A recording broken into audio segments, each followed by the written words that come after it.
જય શ્રી કૃષ્ણ. તો પહોંચી આવ્યા છીએ ઋષિકેશ અને ઋષિકેશની અમે જસ્ટ હજુ સ્વામિનારાયણ મંદિરનો આશ્રમ જે છે અહીંયા ત્યાં અમે ચેક ઇન કરી લીધું છે અને હવે અમે જઈએ છીએ જમવા માટે, કેમ કે વાગી ગયા છે 1 વાગ્યાની આસપાસ.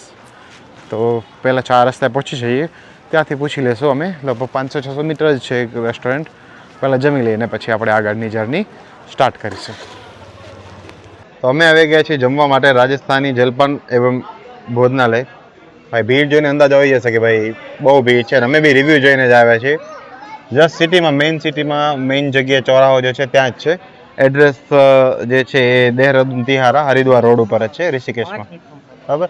અહીંયા કેવું છે કે મેં ઓનલાઈન રિવ્યૂ જોયા હતા અને ઇવન બહારના અંગ્રેજ લોકો પણ અહીંયા જમે છે અને ઘણા બધા સારા રિવ્યૂ છે. કંઈક 4,500 ઉપર રિવ્યૂ છે જેનું 4.7% રેટિંગ છે અને એકદમ જેન્યુન રેટિંગ છે. બાકી તો ભાઈ ટેસ્ટ કરીને તમને કહું કે કેવું જમવાનું છે. અહીંયા ગુજરાતી જમવાનું નથી, પણ હા થાળી સિસ્ટમ છે. 160 રૂપિયામાં થાળી સ્ટાર્ટ થઈ જાય છે, જે 250 રૂપિયા સુધીમાં થાળી મળે છે અલગ અલગ. તો મેં કીધું ભાઈ પહેલાં તો થાળી આપણે ટેસ્ટ કરી લઈએ. તો અમે જનરલી શું કર્યું, 2 સ્ટાન્ડર્ડ થાળી છે અને 2 ઓલી થાળી મંગાવી છે આપણે જનતા થાળી, એટલે રેગ્યુલર વસ્તુ. 2 પંજાબી અને 2 રેગ્યુલર થાળી. બાકી ટેસ્ટ કરીને તમને કહી કે કેવું છે. બાકી અહીંયા રાજસ્થાની ચૂરમા, પછી રબડી, આવું બધું તો અહીંયા બધું મળે જ છે અને એકદમ ઓથેન્ટિક પ્યોર વેજ છે. અહીંયા મોસ્ટલી તમને પ્યોર વેજ મળી જશે રેસ્ટોરન્ટ, એટલે એ તો ટેન્શન જ નથી આપણને. એ બહુ સારી વાત છે. બાકી જમી અને હું તમને કહું કે કેવું જમવાનું છે. બરાબર. તો ભાઈ આપણે જમવાનું મંગાવ્યું હતું ને એ થાળી આવી ગઈ છે. આ જનતા થાળી છે કે જેમાં જો 2 વેજ સબ્જી છે, 1 દાળ છે, 1 ભાત છે, 4 રોટી છે, ચપાતી, પાપડ અને સલાડ આવી ગયું સાથે સાથે. અને આ જે છે સ્ટાન્ડર્ડ થાળી જે છે એમાં પંજાબી સબ્જી આવી ગઈ 2, 1 દાલ મખની છે, જીરા રાઈસ અને જે નોર્મલ સલાડ વગેરે હોય છે એ વાળું. છાશ મંગાવી છે. છાશ બહુ ઠંડી છે એટલે આપણે સ્કીપ કરી નાખી છે, અત્યારે ઠંડી જરૂર હતી. બાકી ટેસ્ટ વાઇઝ લાગે તો બહુ મસ્ત છે અને હું તમને એક વસ્તુ ટેસ્ટ કરીને કહું કેવી છે વસ્તુ, તો આઈડિયા આવી જાય. બહુ જ મસ્ત છે ભાઈ.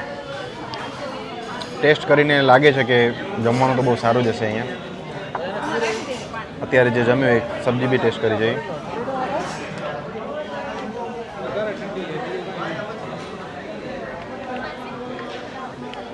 સારી છે. જમવાનું બહુ વ્યવસ્થિત છે. લગભગ હરિદ્વાર ઋષિકેશમાં જમવાનું તમને કોઈ વાંધો ના આવે. અહીંયા ઘણા બધા ઓથેન્ટિક ટેસ્ટવાળા રેસ્ટોરન્ટ મળી જાય છે. જસ્ટ તમારે રિવ્યૂ વગેરે જોઈ લેવાના. બાકી જમવાનું તો બહુ મસ્ત છે વચ્ચે ગયા. અમે અહીંયા નવી એક વસ્તુ વેરાયટી જોઈ હતી કે ભાઈ સ્ટફ્ડ ઓરેન્જ રબડી જે છે ટેસ્ટ કરી. એક તો અમે ખાઈ ગયા છીએ. બહુ મસ્ત છે ભાઈ, બહુ મસ્ત. આ એક ટ્રાય કરજો. નવી વસ્તુ, સારી વસ્તુ, મજા આવી ગઈ. તો ભાઈ અમે જમી અને હવે નીકળી ગયા છીએ જાનકી ઝોલા માટે. અને આવું એક રિક્ષા જેવું હોય છે ને, એ શેરિંગ રિક્ષા છે જે 20 રૂપિયા પર પર્સનમાં લે છે. તો અહીંયાથી કંઈક 2 થી 2.5 કિલોમીટર જેવું છે જ્યાં અમે જમ્યા ને રાજસ્થાન. ત્યાંથી હરેક વસ્તુમાં તમને અહીંયાથી બાય રોડ મેસે જવું હોય તમારે તો આવા રિક્ષા જેવા મળી જાય છે. જે આમાં મને 20 રૂપિયા કીધું ને આપણે, આ 20 રૂપિયા જેવું પર પર્સન ઇઝીલી અવેલેબલ છે. તો ચલો હવે તમને સૌથી પહેલાં જાનકી ઝૂલા લઈ જઈએ, પછી રામઝૂલા જે બંધ છે તો પછી ત્યાંથી વોક કરતાં કરતાં, સોરી લક્ષ્મણ ઝૂલા બંધ છે, રામઝૂલા તમને બતાવીશું ત્યાંથી. અને પછી ત્યાંથી વોક કરતાં કરતાં આખું બજાર બતાવીશું અને 2 થી 3 ઘાટ છે. તો હવે સાંજ સુધીમાં કવર થાય એટલું આપણે કરીએ અને તમને બી આ બ્લોગમાં બતાવીશું. તો ભાઈ ફાઇનલી પહોંચી આવ્યા છીએ અમે જાનકી ઝૂલા. આખું એનું એન્ટ્રન્સ છે અહીંયા અને આ બી એક મોટી બજાર છે. એન્ટર થયાની સાથે તમે જેવું એન્ટર કરશો ને અહીંયા એટલે તમે ઘણા બધા લોકો આવી જશે પૂછવા માટે કે ભાઈ તમે અમારી જોડે રિવર રાફ્ટિંગ કરો કે અમારી જોડે તમે કેમ્પિંગ કરો. ઘણા બધા વસ્તુ છે એટલે હરેક વસ્તુનો તમને અહીંયાથી માંગવા વાળા તો પહોંચી જશે તરત. અને એક આ એનું ટેક્સી સ્ટેન્ડ છે કે જ્યાં ચારધામ યાત્રા, દેવપ્રયાગ બધું છે, સાઇટ સીન વગેરે બધું અહીંયા જે ટેમ્પો વગેરે ચાલતા હોય એ બધા આ બધા છે ભાઈ.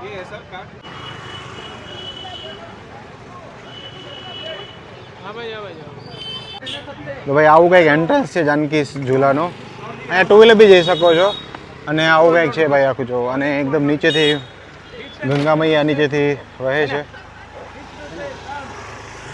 ઓકે. અને આમાં 3 લાઈન છે તો ભાઈ, એક આવવા માટે, એક જવા માટે, અને વચ્ચે વાળું જે છે પગપાળા માટે છે. જો ભાઈ બંને બાજુથી માં ગંગા વહે છે. ઘાટ વગેરે ઘણા બધા છે અહીંયા અને લોકો બી અવર જવર કન્ટિન્યુ કર્યા રાખે છે. સામે જો ભાઈ જ્યાં બી આપણે જાનકી ઘાટ પૂરું થાય છે, સોરી જાનકી સેતુ પૂરો થાય છે, જસ્ટ સામે જો તમે હનુમાનજી એક મોટી પ્રતિમા દેખાય છે જે ચિત્ર દ્વારા કરેલી છે. અને સામે બધા પહાડો છે ભાઈ, કેટલું સુંદર દ્રશ્ય છે ભાઈ, આ જોઈને મજા આવી ગયો. આપણે આ દ્રશ્ય જોવા તો અહીંયા આવેલા છીએ ભાઈ. અને મેઇન છે ભાઈ ઋષિકેશમાં શાંતિ. હકીકતમાં ઋષિકેશમાં બહુ જ શાંતિ છે. એ તો અહીંયાથી જ દેખાય છે. એવું નથી કે ત્યાં જવાની જરૂર, મીન્સ કે આપણે અહીંયા આવ્યા તમે ત્યાંથી તો જોઈ શકો છો અહીંયા મારા વિડીયોમાં જ કે તમને કેટલી શાંતિ અનુભવે છે. ત્યાંથી બી તમને અનુભવતી જશે એ વસ્તુમાં. તો ભાઈ સમજી લો અમને કેવું અનુભવતી હશે જે અમે અહીંયા લાઈવ છીએ ત્યારે. આ જોઈ શકો છો ભાઈ તમે. એ દેખો ભાઈ. नमस्ते भाई लोगों, नमस्ते। सब लोग मिलजुल के पब्लिक की रक्षा करेंगे। Thank you. गलती करेंगे पुलिस नहीं। જી બિલકુલ. આ જો ભાઈ હનુમાનજીનું એક મોટું ચિત્ર ભાઈ. બંને બાજુ મસ્ત ગંગા નદી વહે છે.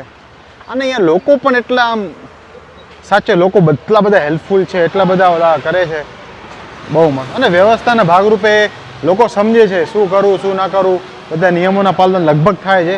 હા થોડું ઘણું કચરો છે દેખાય છે પણ ઇટ્સ ઓકે, પણ એને સામે પોઝિટિવ ઘણી બધી વસ્તુ છે. તો ભાઈ બહુ મસ્ત જગ્યા છે હરિદ્વાર, ઋષિકેશ. તમને ફીલ થાય વસ્તુ કે ના છે હકીકતમાં ભાઈ. તો આપણે ઋષિકેશની અંદર એક ઘાટ ઉપર આવી ગયા છે. એકદમ મસ્ત ઘાટ છે, બહુ સારી વાઇબ છે અહીંયા, એકદમ પોઝિટિવ વાઇબ. અને ગંગા મૈયા અહીંયાથી વહે છે. સામેની બાજુ તમે નજારો જોઈ શકો છો, એકદમ રમણીય નજારો જે કહેવાય ને, બહુ મસ્ત જગ્યા છે ભાઈ. આ જગ્યાએ તમે સમજી શકો આવી નદીમાં રાફ્ટિંગ વધારે એટલે થાય છે કે પાણી છીછરું છે. જો તમને ત્યાં પથ્થર દેખાય છે ને, એટલે એકદમ છીછરું છે, બહુ ઊંડું નથી અને ઝડપથી વહે છે. રાફ્ટિંગમાં બી મજા આવે. સામે આ જાનકી સેતુ જ્યાંથી અમે સ્ટાર્ટ કર્યું અને અહીંયા અમે ઉતરી આવ્યા હતા સામેની સાઈડમાં. આખું આટલું વોક કરી અહીંયા પહોંચ્યા અને દેન અહીંયાથી નીચે ઉતરી ગયા. હજુ અમે ત્યાં સામે તમે ક્લોક ટાવર દેખાય છે ને એની પાછળથી રામઝુલા છે, ત્યાં જશું. લક્ષ્મણઝુલા બંધ છે. તો ભાઈ આપણે બધું અહીંયા ફરવાનું છે. અને એવું થાય છે કે અહીંયા 1-2 કલાક બેસી જાય ભાઈ. બસ આ મ્યુઝિક આજુબાજુ ચાલુ છે એ બંધ હોય ને તો ઓર મજા આવી જાય. ભલે ભક્તિમય સોંગ જ વાગે છે પણ આપણે શાંતિ જોતી હોય તો વધુ મજા આવે. પણ ભાઈ બહુ આમ સુકૂન મળે ને એવી જગ્યા છે. એટલે તમે હરિદ્વાર આવ્યા છો એ આખું રૂટ લો છો તો ઋષિકેશમાં 2-3 દિવસનો પ્લાન કરજો. અમારી પાસે ઓછા દિવસો છે એટલે ઓછા ફરવા નથી, પણ અગર પોસિબલ હોત 4-5 દિવસ વધુ મજા આવી જાય. તો આપણે ક્યારેક એવું બી એક ટ્રીપ કરશું કે જેમાં હરિદ્વાર અને ઋષિકેશમાં 10 દિવસ 15 દિવસનું એક ટ્રીપ કરશું અને આખું તમને ડેલી વ્લોગિંગમાં જણાવશું. આપણે ખાલી ટ્રાવેલ વ્લોગ નથી કરતા, ટ્રાવેલિંગમાં બી ડેલી વ્લોગ કરી છે ભાઈ. આવી જગ્યા તો સાચે એમ થાય છે કે બસ અહીંયા રોકાઈ જાય. બહુ મસ્ત જગ્યા છે. જસ્ટ તમે જુઓ નદીને આવે.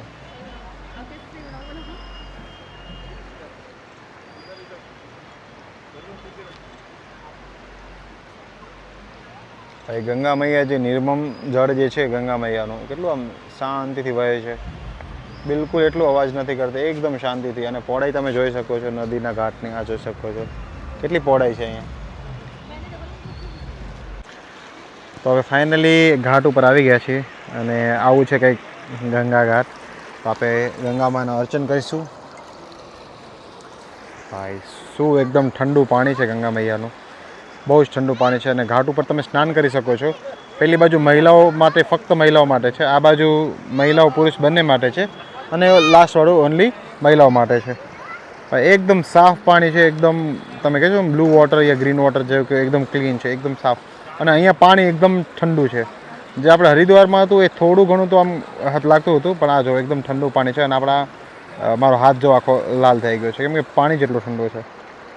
બહુ જ મસ્ત ભાઈ, એમ ઠંડુ. તમે આમાં ડૂબકી મારી દો તો એમ બહુ મોટી વસ્તુ છે એની ઉપર. અને ઘણી બધી જગ્યાએ ચેન વગેરે રાખેલું છે. અગર તમારે સ્નાન કરવું છે તો તમે ચેન પકડીને કરી શકો છો. અને ધ્યાન રાખજો, તમે કોઈ બી ઘાટ ઉપર જાઓ તો ચંપલ બિલકુલ અલાઉ નથી. કોઈ પણ ઘાટ ઉપર ગંગા મૈયામાં અહીંયા કોઈ અલાઉ નથી. ચંપલ કરી ઉતારી દેજો ને પછી ઘાટ ઉપર જાજો ભાઈ. બાકી જોવો છો તમે ફ્લો કેવો છે, બહુ સ્પીડમાં ફ્લો છે. તો થોડુંક તણાઈ જવાનું બીક છે એટલે થોડુંક ધ્યાનથી આવજો અહીંયા. અને એકદમ તમારું ખુદનું ધ્યાન રાખીને આવજો ભાઈ. અને સાંજનો ટાઈમ થાય છે ને એકદમ મસ્ત બેસવાની જગ્યા ઉપર પહોંચી ગયા છીએ. અને આપણે અડધો કલાક અહીંયા એવું થાય બેસી જઈએ. બહુ મસ્ત પાણી છે ભાઈ. આ જો અમારી ફેમિલી બધા અહીંયા આવી ગયા છે ધીરે ધીરે.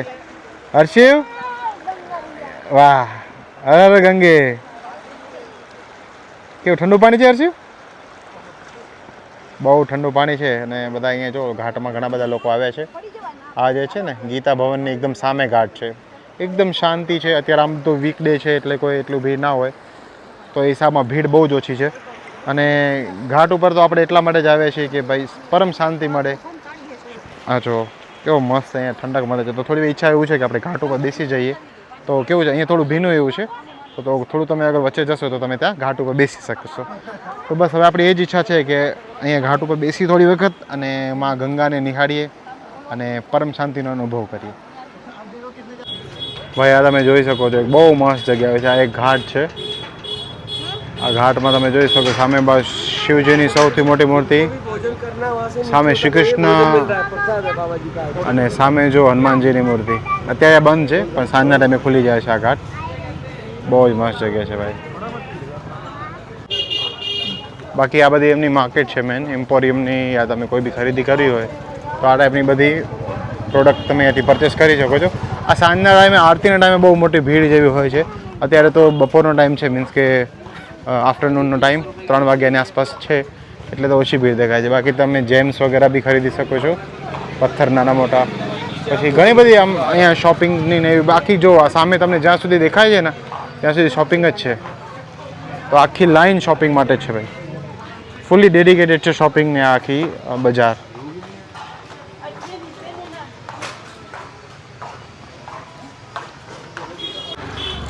તો ભાઈ આપણે 2 ફ્રીજ મેગ્નેટ લઈ લીધા છે હર વખતની જેમ, એક હરિદ્વાર અને એક ઋષિકેશનો. તો ભાઈ આપણે ઓલવેઝ મેમરી રહી જાય એ માટે. બાકી બેગ્સ આ બહુ મસ્ત છે, હેમ્પ્સના કરીને છે. જો આઈ થિંક હેમ્પના છે ને આ બ્રાન્ડમાં, ક્વોલિટી બહુ સારી આવે છે હેમ્પની. તો ભાઈ 2 ફ્રીજ મેગ્નેટ થઈ ગયા એટલે આપણું ફ્રીજ મેગ્નેટ ધીમે ધીમે ભરાઈ જવાનું છે. આવી રીતે જ તમે ક્યાંય બી જાઓ તો એક મેમરી હોવી જોઈએ કે કેવું છે ત્યાં. જ્યારે તમે ફ્રીજ મેગ્નેટ ઉપર જોવો એટલે તમને ત્યાં એ મેમરી તમે જે ત્યાં જીવ્યા હોય કે જ્યાં ફર્યા હોય એ બધું ઓટોમેટિકલી યાદ આવી જાય. તો ભાઈ મારું તો હંમેશા એ જ રહ્યું છે એમ કે હું જ્યારે બી મારા ફ્રીજની સામે જોઉં એટલે આખી મને મેમરી યાદ આવી જાય મારા ટ્રીપની. જો ગંગા ઘાટ ઉપર જે છે આપણે ઋષિકેશની અંદર, એમાં તમે આ બોટ રાઇડ પણ લઈ શકો છો. અને સામેની બાજુ તમે જે છે ને આ સ્પીડ બોટ ટાઈપની અને રિવર રાફ્ટિંગવાળી બોટ્સ એ બી બધી જોઈ શકો છો. જે ઓમકારનંદ ઘાટ છે ત્યાંથી મળી શકે છે. બાકી બીજી જગ્યાએ બહુ મેં હજી બોટ્સ જે જોઈ નથી આ બધા ઘાટોમાં. બાકી રિવર રાફ્ટિંગ એ બધું જે થાય છે ને એ આ સાઈડ આગળની સાઈડમાં બધું થાય છે. અહીંયા જે આ જે હરિદ્વારની સોરી ઋષિકેશની અંદર જે આ બધા ઘાટો છે એમાં રિવર રાફ્ટિંગ નથી થતું, કેમ કે અહીંયા જે છે ને થોડું સ્ટેબલ છે. અને ત્યાં સામેની બાજુ જેટલા આગળ જ્યાં તમે જુઓ છો ને આ સામે આ બોટ જાય છે એ બાજુ, તો ત્યાં કેવું છે કે એ બધામાં ત્યાં છીછરા છે ને પાણી આવે છે. તો આમ પાણી ઉછાળા મારે ને એટલે ત્યાં વધારે રિવર રાફ્ટિંગ થતી હોય છે. બાકી રિવર રાફ્ટિંગ આમ તમે જુઓ તો અહીંયાથી આ બોટિંગ કરી શકો પણ રિવર રાફ્ટિંગ નથી આઈ થિંક આ વાડે.